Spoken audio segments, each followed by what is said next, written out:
એટલે આઈસ્ક્રીમને મુખ્ય પ્રોડક્ટ બનાવીને 1300 જેટલી વિવિધ આઈટમો તમે અત્યારે વાડીલાલ ગ્રુપના અંડરની અંદર એક્સપોર્ટ બી કરો છો અને દેશમાં પણ વેચો છો. યસ, એટલે વાડીલાલે લોકોને આઈસ્ક્રીમની ઓળખ આપી.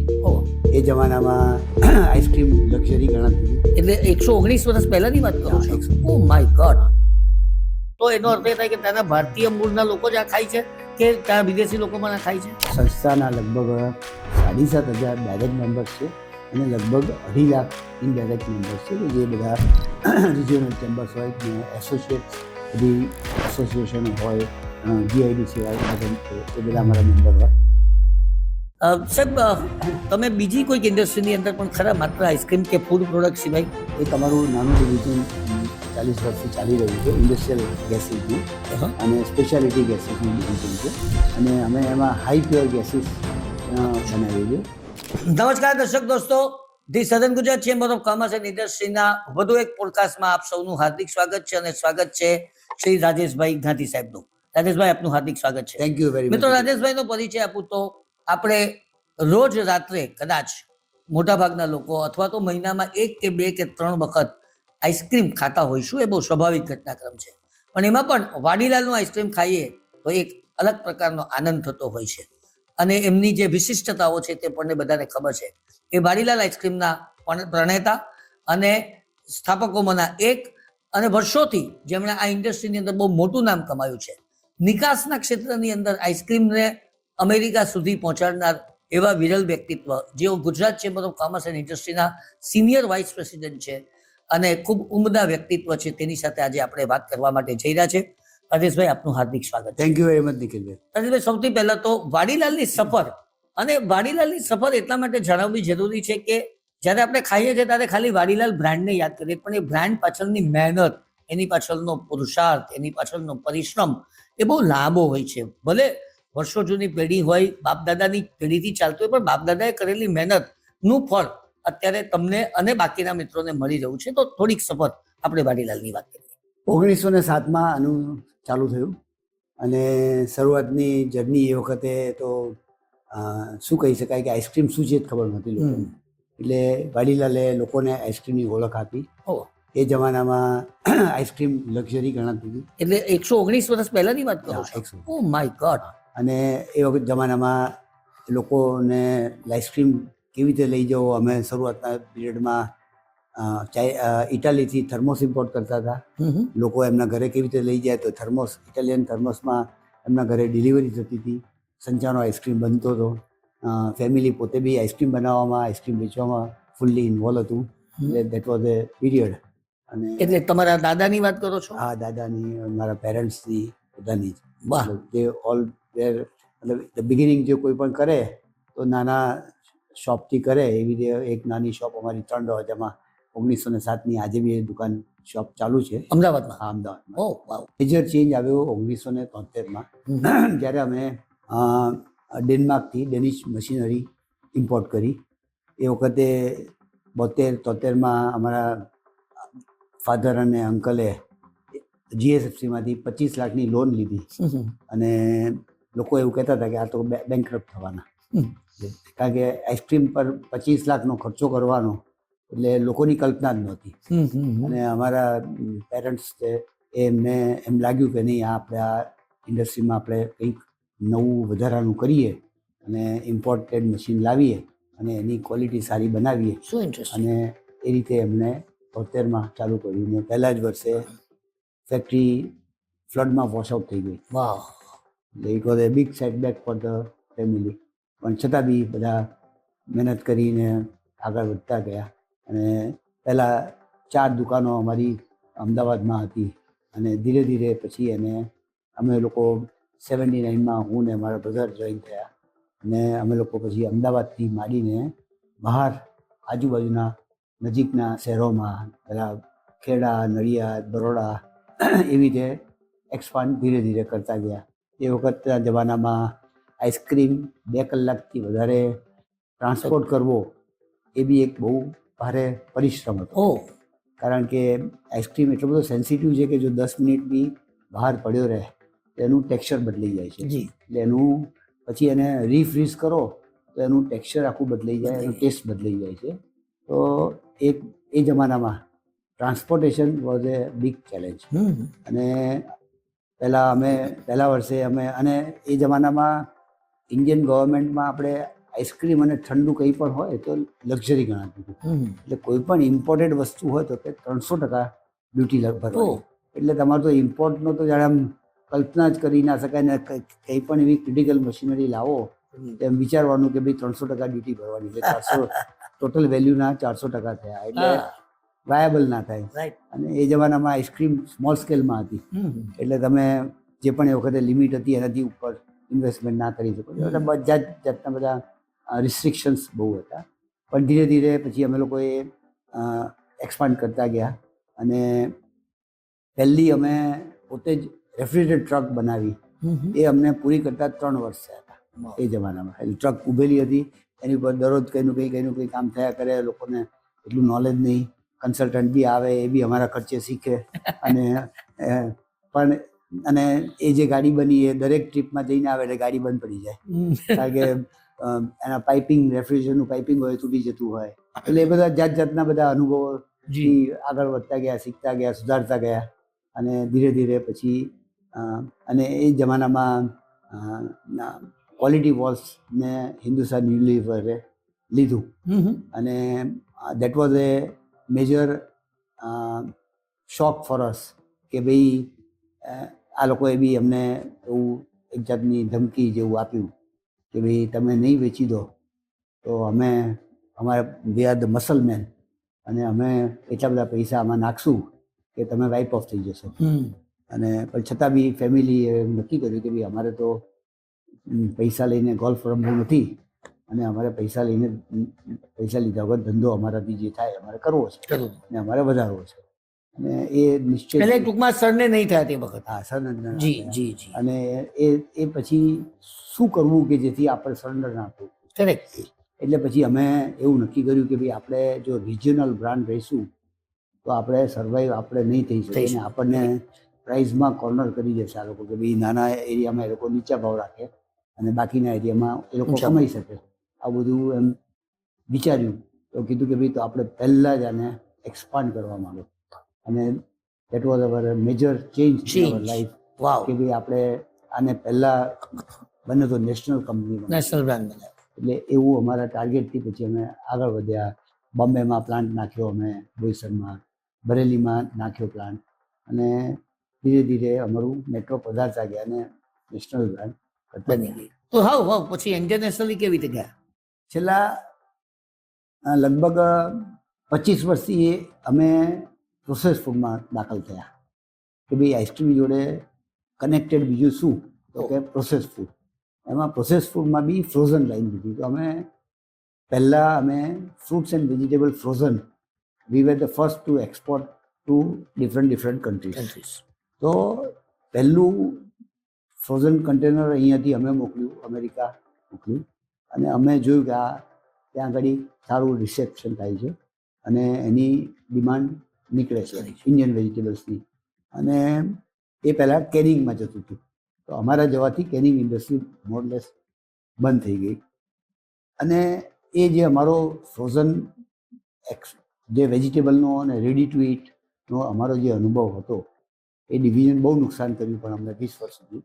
પણ એનો જે અનુભવ હતો તો કીધું કે ભાઈ આપણે આ જ અનુભવ ઉપર આપણે આઈસ્ક્રીમ બી એક્સપોર્ટ કરવો જોઈએ. જી. અને અમે સર્વે કર્યો ત્યારે અમને લાગ્યું કે ત્યાં આગળ બી બહુ જ ડિમાન્ડ છે અમેરિકામાં અને બીજે વિદેશમાં આપણા ઇન્ડિયન પ્રોડક્ટની, એસ્પેશિયલી આપણા ઇન્ડિયન ડાયસ્પોરા, એ લોકોને દેશની મીઠી, દેશની વસ્તુ ખાવામાં બહુ જ રસ છે, દેશનો ટેસ્ટ ખાવામાં. તો એ બધું કરતાં પછી અનુભવથી અમે શીખ્યા કે ભાઈ આપણે ત્યાંના ડિસ્ટ્રીબ્યુટર ઉપર આપણે રિલાય નથી થવું, અને આપણે પોતાનું જ ડિસ્ટ્રીબ્યુશન નેટવર્ક ચાલુ કર્યું. લગભગ 15 વર્ષ પહેલાં અમે ત્યાં સબસિડિયરી ચાલુ કર્યું, અમારું પોતાનું જ નેટવર્ક ચાલુ કર્યું. લગભગ અમે ત્યાં આગળ 100 જેવા માણસો એમ્પ્લોય કર્યા. એટલે એ લોકો દરેક સ્ટોરમાં જઈ, ઇન્ડિયન ગ્રોસરીમાં જઈને એ લોકો ત્યાં આગળ ઓર્ડર લે, અને અમારા જે ડિલિવરી સ્ટાફ હોય લોજિસ્ટિક્સવાળા, એ લોકો ત્યાં આગળ સ્ટોરમાં જઈને ડિલિવરી આપે.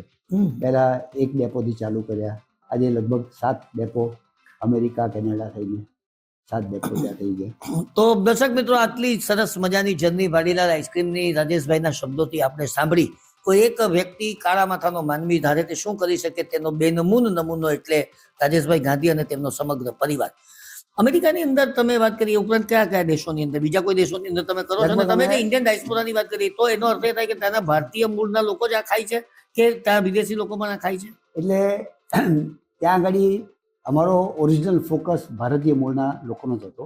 એટલે એવી રીતે અમે ઓસ્ટ્રેલિયા બી ગયા, કેનેડા બી ગયા, કે જ્યાં આગળ, કારણ કે કોઈ પણ જગ્યાએ કોઈ પણ નવી બ્રાન્ડ નેમ આવે તો કોણ લે? તો જે જાણતું હોય એ જ પહેલાં લે. એટલે એ દ્રષ્ટિએ અમે બી એમાં પછી બ્રાન્ડને પોપ્યુલરાઇઝ કરવા માટે રણબીર સિંહ, આલિયા ભટ્ટ છે, એ લોકોને અમે બ્રાન્ડ એમ્બેસેડર તરીકે બી છેલ્લા 2-3 વર્ષમાં મૂક્યા. અને તો અત્યારે પછી અલગ અલગ કન્ટ્રીઝમાં થઈને લગભગ 35 કન્ટ્રીમાં અમે એક્સપોર્ટ કરીએ છીએ. અને આઈસ્ક્રીમની જોડે પછી કીધું કે બીજું શું પ્રોડક્ટ? તો ફ્રોઝન ફૂડ હતું, ઇન્ડિયન સ્વીટ્સ છે, એવી બધી બેકરી પ્રોડક્ટ છે ઇન્ડિયન. તો એવી આખી લગભગ અમારી પાસે અત્યારે 1300 SKUs થઈ ગયા છે. તો આઈસ્ક્રીમની જોડે આ બધી પ્રોડક્ટો અમે ત્યાં કરી. એટલે આઈસ્ક્રીમને મુખ્ય પ્રોડક્ટ બનાવીને 1300 જેટલી વિવિધ આઈટમો તમે અત્યારે વાડીલાલ ગ્રુપના અંડરની અંદર એક્સપોર્ટ બી કરો છો અને દેશમાં પણ વેચો છો. એક્સપોર્ટની અંદર તમારો હિસ્સો કેટલો આઈસ્ક્રીમ ઇન્ડસ્ટ્રીની અંદર? અમારો લગભગ અહીંયાથી ઇન્ડિયામાંથી લગભગ 70-80% જેવું અમે નાની કેટેગરી છે, પણ એક્સપોર્ટ જે લોકો આઈસ્ક્રીમ કરે છે એમાં અમારો 70-80% 70-80% ફાળો તમારો એકલાનો? વાવ, અમેઝિંગ. ભારતની અંદર કઈ રીતનું અત્યારે કેટલા રાજ્યોની અંદર તમારું આઈસ્ક્રીમ જાય? ભારતમાં અમારે ફેમિલીમાં સેપરેશન થયેલું છે, એટલે સાઉથના માર્કેટમાં અમે નથી, મુંબઈ અને સાઉથના 6-7 સ્ટેટમાં, પણ બાકીના બધા સ્ટેટમાં અમારી પ્રેઝન્સ છે. તમારી પાસે પ્રોડક્શન છે. અમે સાંભળ્યું છે કે 350 જેટલી તમારી આઈસ્ક્રીમ્સ હોય છે, તે કદાચ એટલી બધી તો અહીંયા ભારતના માર્કેટમાં બી કે સુરતના માર્કેટમાં નથી મળતી હોતી.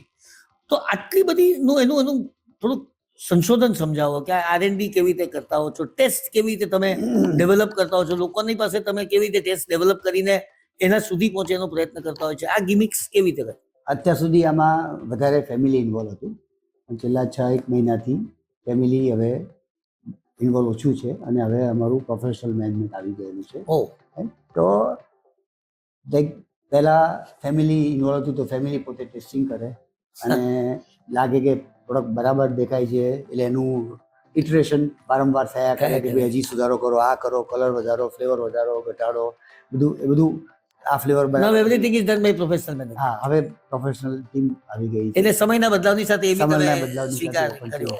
સાહેબ, તમે બીજી કોઈક ઇન્ડસ્ટ્રીની અંદર પણ ખરા, માત્ર આઈસ્ક્રીમ કે ફૂડ પ્રોડક્ટ સિવાય? અમે લોકો એક અમારું નાનું ડિવિઝન 40 વર્ષથી ચાલી રહ્યું છે, ઇન્ડસ્ટ્રીયલ ગેસીસનું અને સ્પેશિયાલિટી ગેસીસનું ડિવિઝન છે. અને અમે એમાં હાઈ પ્યોર ગેસીસ બનાવીએ છીએ. અને એ ગેસીસમાં અમે અહીંયા સુરતમાં ડાયમંડ ઇન્ડસ્ટ્રીને મિથેન ગેસ બી આપીએ છીએ, હાઇડ્રોજન ગેસ બી આપીએ છીએ.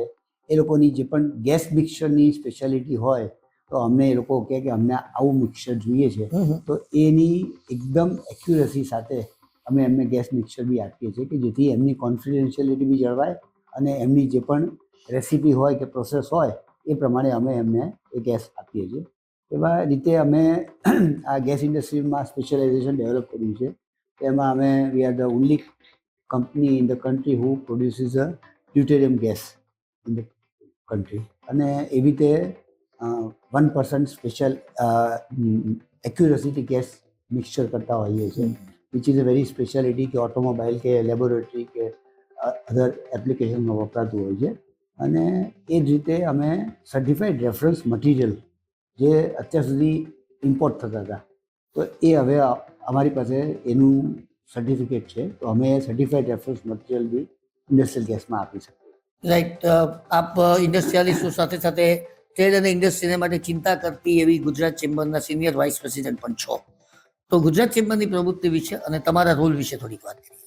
ગુજરાત ચેમ્બર લગભગ 75 વર્ષ એને પૂરા થયા ત્યારે, એટલે ગયા વર્ષે 75 વર્ષનું સેલિબ્રેશન કર્યું. સંદીપભાઈ એન્જિનિયર અમારા અત્યારે પ્રેસિડેન્ટ છે અને લગભગ 6 જણા ઓફિસ બેરરમાં હોય છે. અને સંસ્થાના લગભગ 7,500 ડાયરેક્ટ મેમ્બર્સ છે અને લગભગ 2.5 લાખ ઇનડાયરેક્ટ મેમ્બર્સ છે કે જે બધા રિજિયોનલ ચેમ્બર્સ હોય ને એસોસિએટ્સ, બધી એસોસિએશનો હોય, GIDC વાળા બધા છે, એ બધા અમારા મેમ્બર હોય, એટલે એમ કહીને 2.5 લાખની ઇનડાયરેક્ટ મેમ્બર્સ. છે. એની લગભગ 45 જેવી કમિટીઓ છે અને એ બધી કમિટીઓ પોતપોતાની રીતે પોતાના સેક્ટરમાં કામ કરે છે અને નવા નવા પ્રોગ્રામ કરે છે અને લગભગ આજે વર્ષે 300 જેવા પ્રોગ્રામ નાના મોટા કરતા હોય છે. છેલ્લા વર્ષથી અમે એક્ઝિબિશનમાં બી એની પર કામ ચાલુ કર્યું છે. એટલે ગેટ કરીને પહેલી વાર અમે ગયા વર્ષે 2025 નું અમે ચાલુ કર્યું. આ વખતે 17, 18, 19 એપ્રિલે એનું સેકન્ડ વર્ઝન છે અને એમાં લગભગ આ વખતે 16 સેક્ટરો અમે રાખેલા છે, ઇન્ક્લુડિંગ ઓટોમોબાઈલ, એન્વાયરમેન્ટ અને બેન્કિંગ છે, આઈટી છે, એવા બધા ઘણા સેક્ટરો મૂકેલા છે અને એમાં અમને ગયા વખતે ઘણી સારી સક્સેસ મળી અને આ વખતે અમે એને વધારે જોશથી કરવા માગીએ છીએ અને એવી રીતે બીજા એક્ઝિબિશનો બે કરીએ છીએ. અત્યારે આ 27 ફેબ્રુઆરી ને 1 માર્ચે ગ્રેઝર ફેસ્ટ કરીને એક ફૂડ ફેસ્ટિવલ અમે કરીએ છીએ. Very good. અને એ મતલબ બહુ હાઈ એન્ડ મતલબ ફૂડ બધા નેશનલ લેવલવાળી ફૂડ કંપનીઓ ત્યાં આગળ ગ્રેઝર ફેસ્ટમાં આવવાની છે અને અમદાવાદની પ્રજાને એ માણવામાં ખૂબ જ મજા આવશે. એવી રીતે એક અમારું એક ગ્રીન્સ કરીને એક બીજું એક્ઝિબિશન મે મહિનામાં આવવાનું છે અને જે બી ગાંધીનગર હેલિપેડમાં હશે અને પછી ફાઈબર ટુ ફેશન કરીને એક બીજું વધારાનું એક્ઝિબિશન થઈ રહ્યું છે, હવે વિન્ટરમાં કરતા હોય. રાઈટ. આપણે થોડીક છેલ્લી વાતો કરીને આપણા એપિસોડનો અંત તરફ લઈ જઈશું.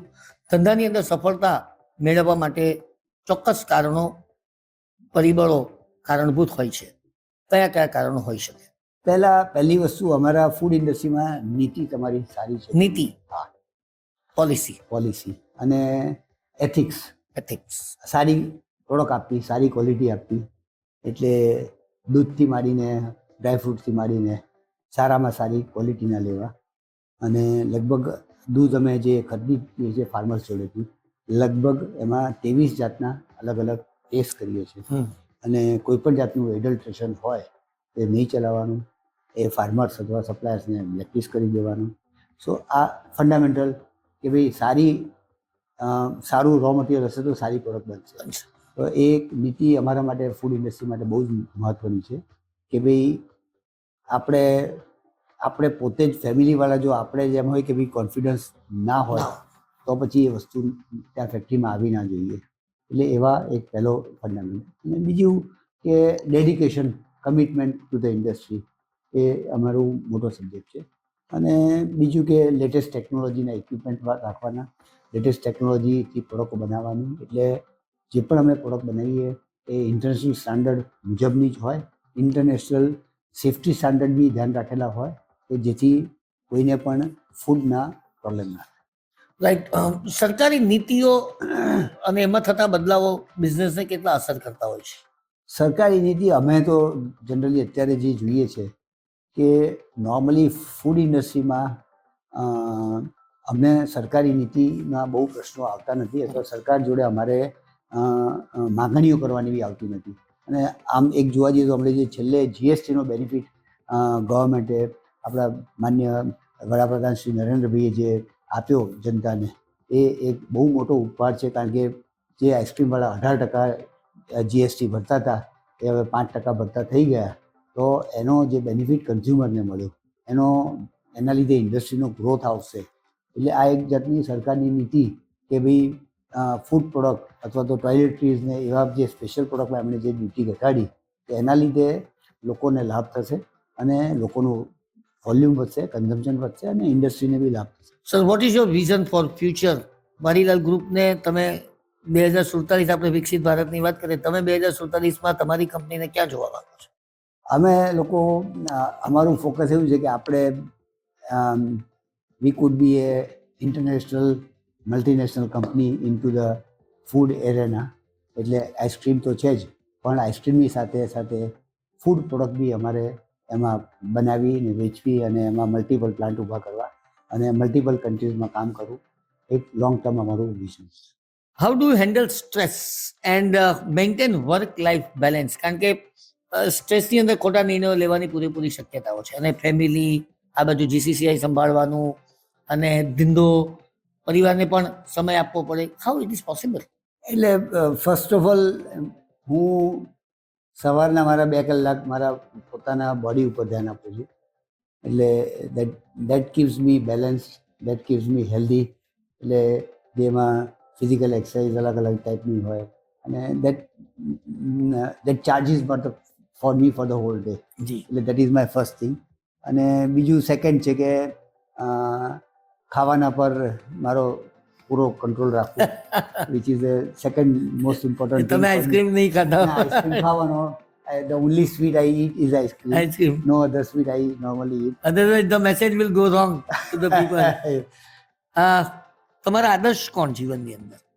આમ જોવા જાઉં તો હું મારા ફાધરને હું કહી શકું એ બહુ જ આદર્શ અને શાંત પ્રિય જીવન જીવ્યા અને એ મારા માટે is model for me. Right. અને last question, corporate social responsibility તમે કેવી રીતે નિભાવો છો as a Vadilal group of industries? અમારે ઘણી સ્કીમો અમારી કોર્પોરેટ સોશિયલ રિસ્પોન્સિબિલિટીની ચાલી રહી છે. અમે અમારા પ્લાન્ટના આજુબાજુના એરિયામાં કામ કરી રહ્યા છીએ. એમાં 2-3 મેજર ફોકસ અમારા છે. એક ફોકસ છે કે ફાર્મર્સને ઇન્કમ, આપણા માનનીય વડાપ્રધાન શ્રી નરેન્દ્રભાઈનું વિઝન છે કે ફાર્મર્સની ઇન્કમ વધવી જોઈએ. તો અમે એક એવો પ્રયત્ન કરીએ છીએ કે ફાર્મર્સને એજ્યુકેટ કરી અને એમને સારા ક્રોપ કેવી રીતે એ લોકો ઉગાડે, જેની લીધે એ લોકો વધારે પાક લઈ શકે અથવા તો વધારે વેચાણ થતું હોય એવું લઈ શકે. એટલે અમે લોકોએ ધારો કે અમારા પ્લાન્ટની નજીકના એરિયામાં હળદર ઉગાડવાનું એમને પ્રોત્સાહન આપ્યું. ત્યાંથી એમને સીડ આપ્યા, એમને સપોર્ટ આપ્યો, ટેકનિકલ સપોર્ટ આપ્યો, ટેકનિકલ માણસોને લાયા, એજ્યુકેટ કર્યા. એટલે એક અમારું એક CSR એક એક્ટિવિટી ચાલતી છે. બીજું વુમન એમ્પ્લોયમેન્ટ ઉપર અમે લોકો વધારે ધ્યાન આપી રહ્યા છીએ અને અમારા પ્લાન્ટની આજુબાજુના ગામડાઓમાં અમે લોકો વુમન એમ્પ્લોયમેન્ટ ઉપર ખાસ ફોકસ કરીએ છીએ અને એ લોકોને અલગ અલગ ટાઈપની વોકેશનલ ટ્રેનિંગ આપીએ છીએ કે શિવણકામ હોય, બ્યુટી સલૂન હોય, એવા અલગ અલગ વોકેશનલ ટ્રેનિંગ આપીએ છીએ કે જેનાથી એ લોકોએ કોઈની ઉપર નિર્ભર ના રહેવું પડે અને એ પોતાની રીતે પોતાનું ગુજરાન ચલાવી શકે. આ 2-3 અમારા ફોકસ એરિયા છે જેની પર અમે કામ કરીએ. એક નાનકડો પ્રશ્ન રહી ગયો તે પૂછવા માંગુ છું. બ્રાન્ડ તમે જે વાત કરી ને કે તમે આલિયા ભટ્ટને કે રણબીર કપૂરને લીધું, એ લોકો કેટલી લોકોના માનસ પર અસર કરે છે તેનો કોઈ સ્ટડી છે આપની પાસે? યંગસ્ટર્સ હોય એ લોકોને આ બધા ફેમ પબ્લિસિટીવાળા લોકોનો વધારે ક્રેઝ હોય છે અને ઘણીવાર અમારે એવું બી જોતા હોઈએ કે ભાઈ અમારું સાઉથમાં રીચ ઓછી છે તો સાઉથમાં કોણ પોપ્યુલર છે. તો એવા બધા બી અમે કન્સિડરેશન કરતા હોઈએ છીએ કે ભાઈ કયું એજ ફેક્ટરને આપણે ફોકસ કરવું છે, કયું પોપ્યુલેશનને ફોકસ કરવું છે. તો એ બધું ધ્યાનમાં રાખીને અમે બ્રાન્ડ એમ્બેસેડરને સિલેક્ટ કરતા હોઈએ છીએ. રાઈટ. તમારા વાડીલાલના ચાહકોને કોઈક મેસેજ આપવો હોય તો આપી શકો છો? તો અમે વાડીલાલના ચાહકો માટે એટલે કે અમે એટલા બધા ઇનોવેશન્સ કરતા હોઈએ છીએ અને એને એટલું બધું રિસર્ચ કરીને મૂકતા હોઈએ છીએ અને રિસર્ચ પેનલ થ્રુ પાસ કરાવતા હોઈએ છીએ અને એનું એ રીતે ફોકસ કરીને પ્રોડક્ટ મૂકતા હોઈએ છીએ અને વી try to see that we give the best innovative products and second thing is we give them the safest product to them અને જેથી એ લોકોને હેલ્થમાં કોઈ પણ આના ખાધા પછી તકલીફ ના થાય એનું અમારું પૂરેપૂરું ધ્યાન રહે છે. અને જે રીતે મેં કીધું અમે એક્સપોર્ટ કરીએ છીએ એટલે ઇન્ટરનેશનલ બધા જ કાયદાઓનું પાલન કરીએ છીએ અને કોઈ બધી કન્ટ્રીઓમાં અમને પ્રોડક્ટ સ્વીકારાઈ જાય છે.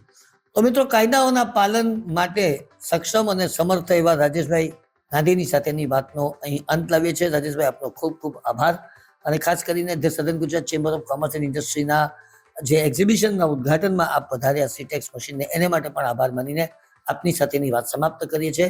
આપનો ખૂબ ખૂબ આભાર. ધન્યવાદ. થેન્ક યુ વેરી મચ નિખિલભાઈ, અને મને અહીંયા બોલાવ્યો અને ઉદ્ઘાટન માટે આમંત્રણ આપ્યું એનો આપનો માટે ખૂબ ખૂબ આભાર. ધન્યવાદ.